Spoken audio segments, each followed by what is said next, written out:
Good morning, everybody. And once again, I have nobody on here, but that's okay. I've gotten some responses for some people. They've written some things to me. I appreciate everything you write, and I haven't gotten any nasty ones yet. But hey, a nasty one means somebody's watching, huh? But I haven't gotten any of those. That's okay. People have been very nice to me. Those of you that watch afterwards, that's just fine, because some people have to actually work for a living. I'm supposed to be too, so there you go.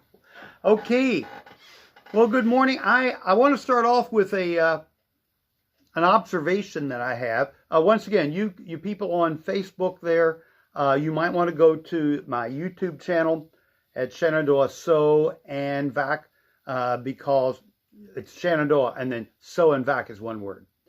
Because I'm going to be basically focusing on the people here on this camera over here. This one is just playing. I tried to rotate the camera, and what it did was started shooting the other side of the room instead of turning at an angle. So Facebook doesn't allow me to do that at an angle like I do on YouTube. Plus, YouTube saves my videos, and I can go back and look at them now. You also might notice on the YouTube channel that in the corner it has, I think it has Prism as a little watermark in the corner of the screen over here. And that's, I can't help it, they have gone to where I can only broadcast on one channel, which is my YouTube channel. And they also won't let me get rid of that little watermark unless I give them money. And it's their right. I mean, it's their company. They can do what they want. But I don't want to spend any money yet, because really this hasn't made me any money, and I really don't expect it to. This is more fun for me, and also I get to help people, hopefully.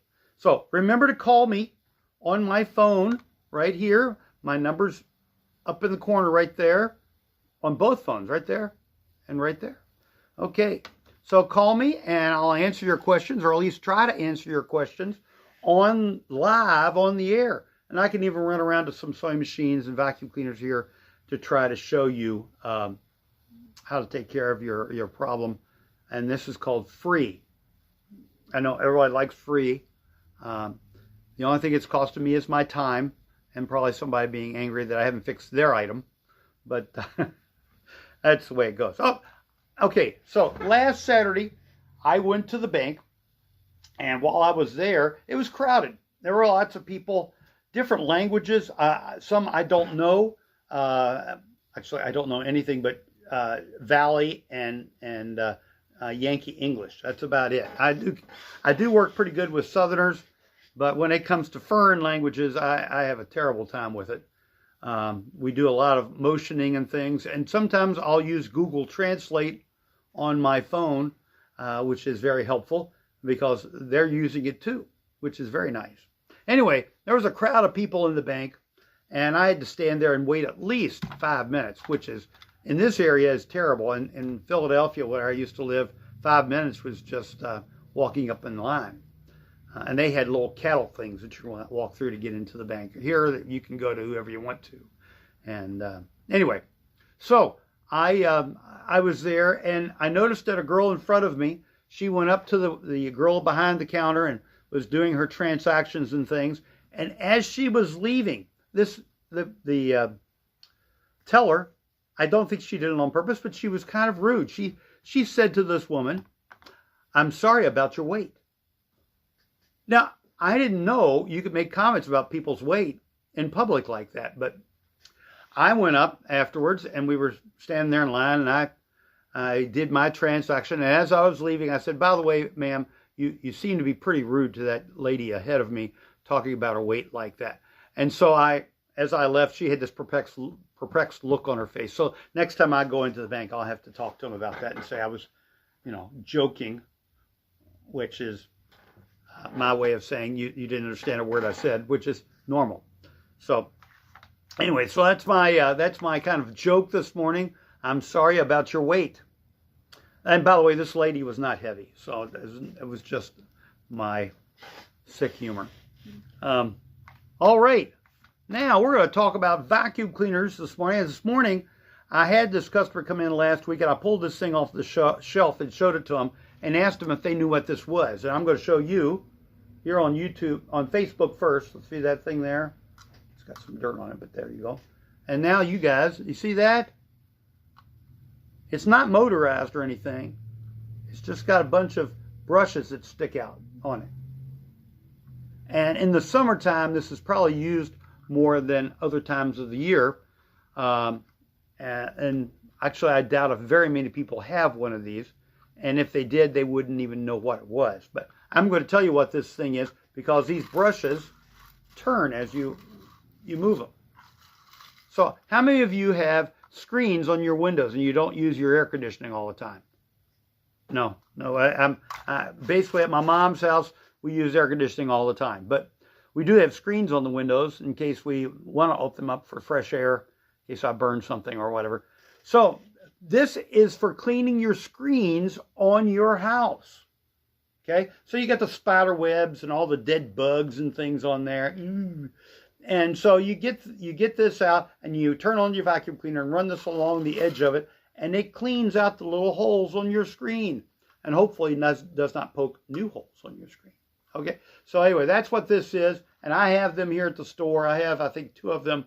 If anybody's interested, I will gladly sell at least one of them, probably both. Not to the same person, because they wouldn't need it, but that is one of the things that I have that would be very useful for you if you wanted to do cleaning of your screens. It's pretty a specialized tool, but you know, last week I showed I moved it. I showed the long crevice tool, so you can get underneath your refrigerator and things. And you know, like I said, some doctors come in every once in a while. Can you say Procto? No, that's not true. All right, so I want to show one more thing, and I do sell these quite a bit when I talk about them, but I kind of forget to talk about them. So if you have a sewing machine or a computer or something like that, you want to clean all that dirt out of it, because on a computer, you would just be amazed of the cabinet type computers, how much dirt gets inside there, because the fan's drawing dirt in there all the time. And it clogs up the vacuum, can overheat it, overheat your computer. So you want to clean it out, but you don't want to take a blower. If you take a blower, it goes everywhere, dust goes everywhere, and then you have to wait for it to settle, and then you clean up your house. Or on a sewing machine, you blow air into your sewing machine, and the dust goes everywhere inside the machine, unless you take your machine apart. I want to point that out. But if you don't take your machine apart, don't use canned air. It sprays air inside and pushes the dirt inside your gears. Okay?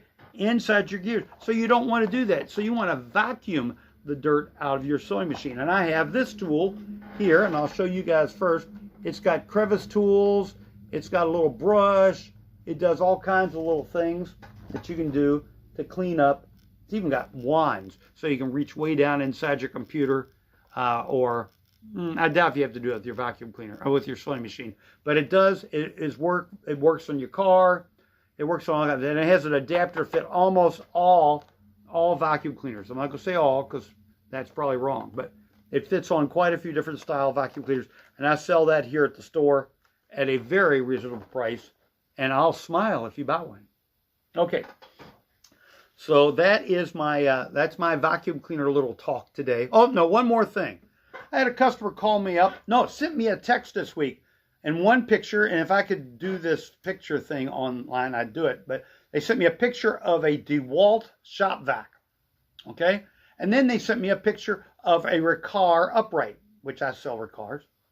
And they said, what's the difference between these 2 vacuum cleaners? And I didn't really go into a lot of the details, but I used to joke and say that I think shop vac had heavy investments in bell tone hearing aids, because when you turn on a shop vac, usually it's pretty loud. By the way, I've had several bagless vacuums come in this week that were very, very loud, and it's probably because they're bagless vacuum cleaners, and the dirt, instead of staying in the little tank, works its way through the machine into the motor and into the bearings of the motor, and causes the motor to go bad and make it very loud. The one guy said he just takes his hearing aids out and doesn't pay any attention as he vacuums. But the shop vac usually is a fairly loud vacuum cleaner. Plus, it doesn't have an agitator. Now, we need agitators for our vacuums for carpet. Okay? we also need agitators in our lives. That's why God gave us children. That's just a joke. My children are wonderful, but they had to hear those jokes from me when they were small and working here at the store, helping me here at the store. So anyway, an upright vacuum cleaner is designed for cleaning carpet. Sometimes they're designed to help clean bare floors, and they might have a tool on them to help dust and things with it. A shop vac type vacuum cleaner, the garage type vacuum cleaner, usually has pretty good suction. It has a big tank filter on there to help collect the dirt. But it's good for cars. It's good for cleaning up your garage. It'll clean up literal dirt that you might have spilled from a potted plant or whatever. It's a good vacuum for that. And you can empty out either the filter or the cloth filter they have, or even, well, they're not coming for me. That's good. Or they might help out with cleaning the garage floor and things. But for your house, I do have some ladies that do that, and I sell floor tools that you can put on your shop vac to clean your bare floors. But for carpet, it's not going to do very much at all, because it's only going to get the surface dirt off. Like I said, it needs some agitation. All right, so there we go with talking about vacuum cleaners. That's it. I haven't had any questions from anybody in regards to vacuums or anything actually to talk about on air, except one thing, and I'll bring that up at the end of the show here. All right, next we're going to talk about sewing machines, and we're going to talk about tension problems. Okay, and once again, I've said in the past that even with sewing machines need tensions to operate, and like we do too. Violins do not play beautiful music unless there's tension on the strings. Okay? So we need a little tension in our lives to bring out the real beauty of things. And that's why my wife is married to me. That was not approved by my wife, but it's still. I usually use the term children, but I've already said that, so I won't bring that one up. Okay, so some of the problems you can have with tensions on your sewing machine, and this is one that I find quite a bit. People will grab a spool of thread off their shelf, and they go running to their sewing machine, put it on, and start sewing, and the tensions look awful. And the problem is because they'll grab thread like this. Now, I don't know if you can see this. You see how that thread is still kind of curly there? You see how that thread is still kind of curly there? This is button thread, okay? Or heavy-duty hand quilting thread. Matter of fact, this is denim thread, and I don't know if you can see, it's pretty thick stuff. Wait a minute, I've got a phone call. Let's see what we have. This call is from Richmond, Virginia. Hello, Richmond, Virginia. You're live and on the air. How are you doing today? Hello? Are you a human? They didn't want to talk to me. I know some people get a complex if they have that kind of thing happen all the time, but it happens about 20 times a day. Sometimes now I'm starting to not answer the phone. I figure if you call me on my cell phone and I don't answer, leave me a message and I'll get back to you. But these guys that are robots, which now the thing is, if you ask them if they're a robot or not, they'll say, oh, it must be my microphone. Liar, liar, pants on fire. I didn't mean to get so rude, but it does get on my nerves sometimes when these robots now are learning to lie very well. They know what you're saying sometimes. Like if you say, where are you calling from? And they'll say, I'm in an office in Arizona. And you hear noise in the background. So anyway, just irks me. Okay, back to my threads talk. This is a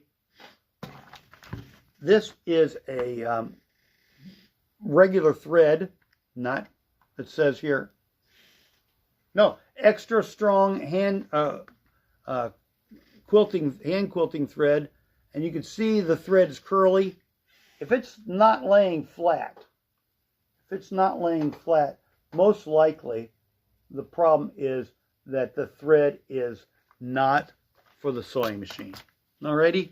So make sure you get some good either regular dual duty thread, or any kind of thread that is not classified as hand sewing or buttonhole or coat thread.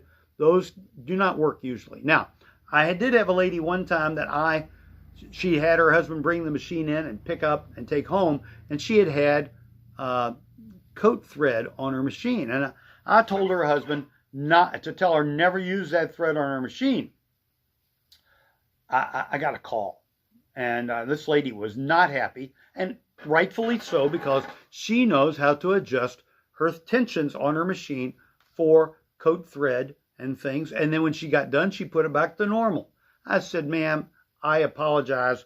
I will not tell people never to use those kind of threads. I will just say, if you do, you'll have to readjust the tensions. And I'm here for that. And you might do it yourself. That's fine. But normally, you do not want to use any threads but normal sewing threads. Okay? So, got that taken care of. Now, let's go on. Oh, now, if you don't take care of the problems on your machine of lint and things can collect in here. This is this happens to go to a Riccar sewing machine here. Don't know if you see that. This is a white nylon gear. And the problem with this is it's not in the sewing machine. No, the problem is that the customer brought in the machine that this gear was broken. And this is the main drive gear. Now, sometimes they put a nylon gear in things like KitchenAid mixers. They'll put a nylon gear in some of them. And the reason they do that is so that the customer does not lose their hand if they get it stuck in the beaters. That's a good reason. Sewing machines do the same thing sometimes. Well, they do break, and it is cheaper to get this fixed than your hand if you get it stuck in something. So that is why. But anyway, so I need to replace this in a Riccar sewing machine in my store, and that's why it's here. But lint can get up inside those gears, and on a metal sewing machine, it will keep it from running. It won't even turn. It'll lock up and you can't turn the hand wheel, and you're like, man, this thing is broken or something's wrong. It could be that there's lint in your gears. And that's probably my problem many a day. There's lint in my gears too. But I had a sewing machine come in this week. The lady just needed a foot control. She had moved, or someone gave it to her, and she didn't have a foot control for her machine. And I got one, and we plugged it in because we wanted to see if it worked. And this machine had been sitting so long that it forgot the song. Because when I plugged in the foot control and pushed on it, it went, and I said, ma'am, it's got amnesia. It doesn't remember the song. It's just humming now. But that's not true. What it was the needle shaft wouldn't go up and down. Now, the bobbin case, I could turn the hand wheel and I could see the bobbin case move just a hair, which was good. And I could turn the hand wheel and I'd see that take-up finger move up and down just a hair. But the needle shaft didn't move at all. Matter of fact, I couldn't wiggle it from side to side or anything. So I put a little oil in there and bam, it started working. I was very happy because I didn't have to charge her for a unloosening of the machine, and she was able to leave with a working sewing machine. So, but that can be a problem if you don't oil your machines just a hair. Just a smidgen of oil every once in a while is good. And by the way, I think I've already mentioned it, do not use 3-in-1 oil, okay? Only use, because I've also had a lady, I talked about gun oil and lily white sewing machine oil, and I said you can use either one.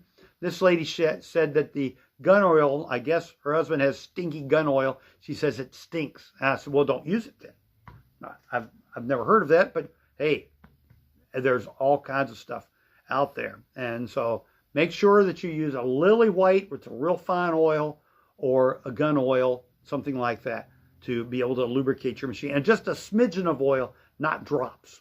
Because if it's on the needle shaft, like what I had to work with, it'll run down the needle shaft to get on the fabric, and I get told if I get oil on a person's quilting fabric when they're making, the grandchild a new quilt. Alrighty. Now, I am excited because I'm getting ready to talk about lamps. And I've talked about this kind of lamp several times, but I actually have built, and I had this before and I couldn't find it. I have built a two-way lamp. Okay, this is a two-way lamp. Now, what this is, I've got a light bulb here, and I've got a light bulb here. They're all connected together. And if you've ever seen a person that had an old glass shade on top, glass bottom on the lamp. And what they do is, it was in my grandmom's house. My mom has one of those. It has a little night light in the bottom. This light bulb would be a night light, not a full-size bulb. And then it has this one in the top. And you go in the house, and it would be in the bedroom. Back when people had lamps in their bedrooms. They still do, I guess. And what you would do is, you turn the light on, and the night light would come on in the bottom. And my mom would turn that on if I had to stay at my grandmom's house, and I'd go to sleep because it wasn't very bright. This one is. You really don't want to use this light bulb as one of those. Anyway, and then when you wanted to read, you turn it again, and now this light comes on, and this one goes off. So now you can read to the light, because you did want a bright light up here. And then when you were really in a funky mood, you'd do this. You'd have both lights on. I don't know why you'd want the night light on and this light on, unless you thought that glass down there was very pretty lit up. Because they'd have flowers or birds, you know, colonial characters, you know, skipping in the garden or whatever they did back in the colonial days. They would have those kind of things in their lamps. So I do have this. This is kind of, you can't hardly find that in the valley. Matter of fact, I don't know where you'd find it in the valley except at my store. The two-way light bulbs, or sockets. Light bulbs are normal. All right. And then you turn it again, and all of them go off. Now I can see again. So this is called a two-way light socket. And I have them here at the store. I have fixed many a lamp like that. And you've got to run another light wire up to the top of the lamp through that little pipe to make sure that the light goes down, the wire goes down to the light bulb in the bottom. It can get pretty complicated, and you might think bad thoughts as that's happening. So, all right, back to my notes here again. It's 20 after, and I'm still going to be talking here, and I am going to be talking about cleaning. All right, now, Jay was in here a week or two ago, and I was very happy to see him here. But there are problems sometimes you might have with children or teenagers in your home chewing gum. Or you're walking outside, you're having a great time, you walk outside, you walk into your house, and then all of a sudden your foot sticks to the carpet. What in the world's going on? You lift your foot and part of the carpet kind of comes up with your foot, and there's a big wad of gum on the bottom of your foot, and part of that gum is embedded in your carpet. So you take off your shoe, you take it outside, and you scrape all that gummy stuff off. It's a mess. Well, there is a spray, and I don't know if I have it here or not, but I might have it, that you could spend quite a bit of money on to spray on your carpet to take that gum off. And you know what it is? It makes the carpet cold. It freezes the chewing gum on the carpet. So you take a kitchen butter knife, not one with any kind of blade on it. Matter of fact, a kitchen butter knife, we have some at our house that have no teeth on them or anything. And man, you try to cut a banana with those, and that banana is going to squish all over the place. So I don't care for them, but in this case it would be great because you're not going to tear your carpet up. You take some ice cubes, put them in a zippy bag, all right? And you put those ice cubes on the carpet, and you let it sit on there for a while till that carpet gets cold and that chewing gum gets cold. All right? So once that carpet is cold and that chewing gum gets cold, you take your butter knife, you lift up the cold Ziploc bag, and you take your butter knife and scrape off the hard pieces of chewing gum off your carpet. It's gone. But if you try to spray like WD-40 or something on there, it will turn that gum into a goo, and it'll go all over the place. And you're rubbing it, and you're rubbing it, and that little spot of chewing gum now is everywhere. And it's not a pretty picture. It takes a lot to get it up. But if you freeze it, stop it right where it is, then you can get it off much, much easier. Okay? So that is my suggestions today for cleaning and everything else. Now, I'm going to go back to my original story that I started off with of the lady at the bank that it seemed to be very rude for telling this person that she was sorry about her weight. That was a joke on my part, and it was a joke on her part. No, it wasn't a joke on her part. She was sorry that that lady had to stand there and wait for her to take care of other items, other people, and she had to wait for them, which in this area doesn't happen very often. But there are people that hear something, just a little bit of something, and then take a conclusion and then run with it. Now, me, I'm very quick at that. Just ask my beloved or many of my friends. I'll hear something and I'll say, did you hear about? And I was wrong. I was wrong. It was wrong for me to even say anything about it. But I get all bent out of shape over the whole thing. Not good. And one of the things I wanted to talk about is I had a friend. I still have a friend. He's now a ham radio operator. Anyway, one time I sent him a note. I think it was on Facebook Messenger or something like that. And he misread what I said. And he sent me back a very, well, it seemed like angry to me, note. It was a very sharp note to me. And you know what he called it? When I said, what in the world's going on? He said, oh, I sent you a flame. They call it a flame. Now, in our situations, oh, it went out. In our situations in life, we hear things, we have the ability to say things that might be true. But are they there to help people, or are they there to make us feel better? Especially me, I like to feel better. I used to be a very good sarcasm person. Back in the 70s, all the TV shows, all the sitcoms were put-down shows. You know, your mama wears army boots, or, you know, you're so low, you got to look up to see bottom, you know, that kind of thing. Or you have Dunlap disease. Your belly's gone over Dunlapped over your belt. Those kind of things. It's down, putting people down. That's not good.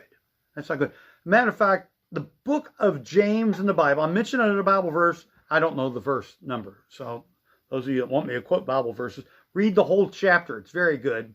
Talks about the tongue and how the tongue can get you in trouble. And one little flame can cause a forest to burn down. Oh, another phone call. I'll be right back. Here we go. Newcastle, Virginia. Hello, Newcastle, Virginia. You're live and on the air at Shenandoah Sew and Vac. How can I help you this fine and cloudy day?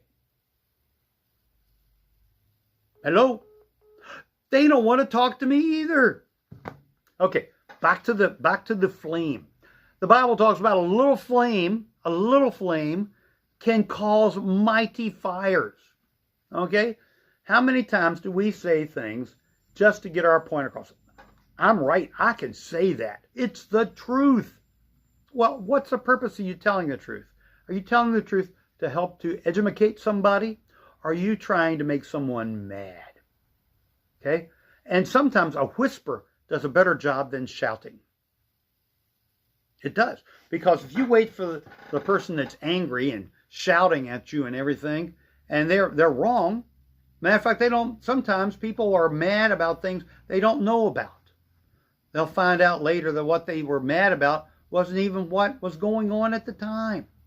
So just kind of tone it down a little bit and wait. What's it hurt?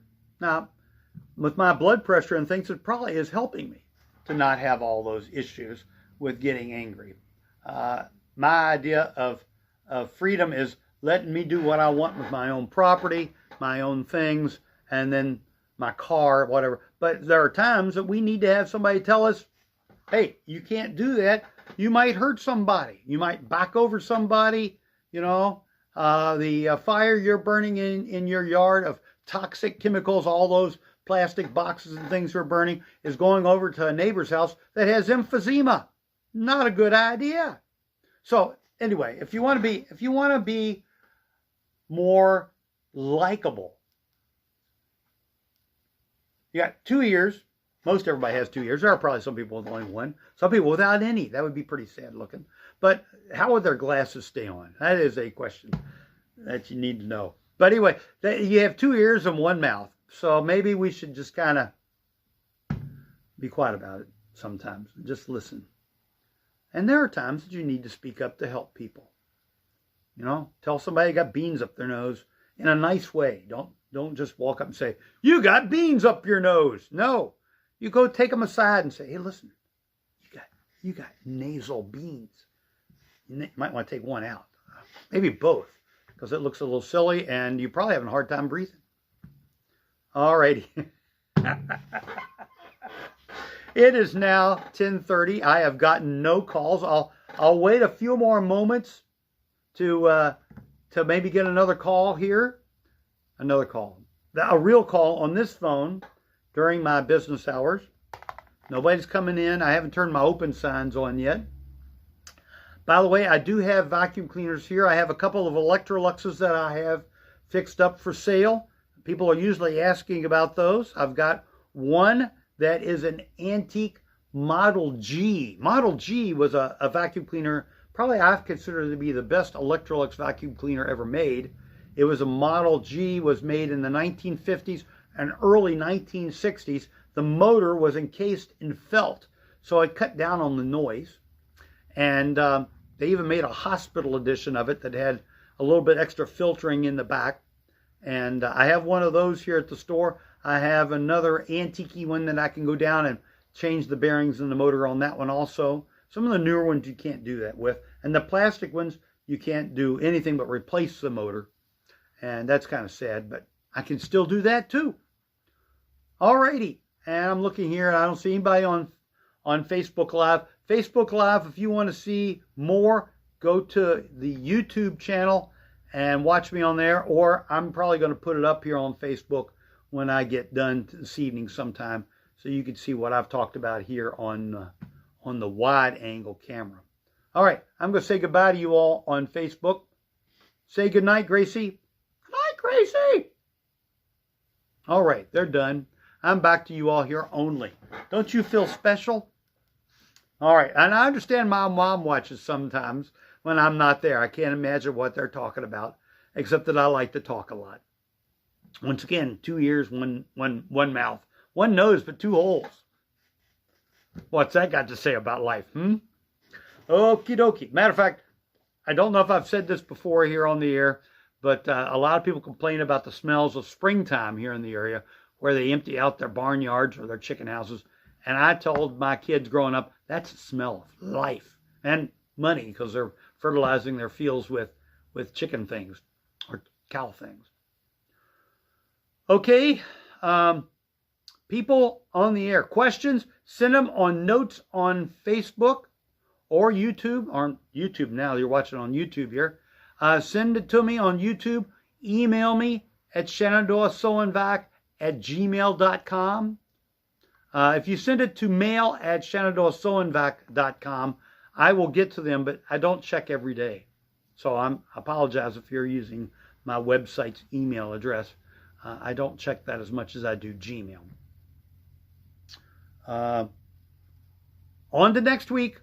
We'll see you all later. You all have a great day, and keep on the sunny side. All right, let me hit the stop button here. It says end right there. Oh, do you wish to end this live stream? Yes, I do. Say goodnight, Gracie. Oh, do you want to end this? Yes, I do, and I want to keep it. Okay, here we go. It's ending the broadcast now. You all have a great time. Say goodnight.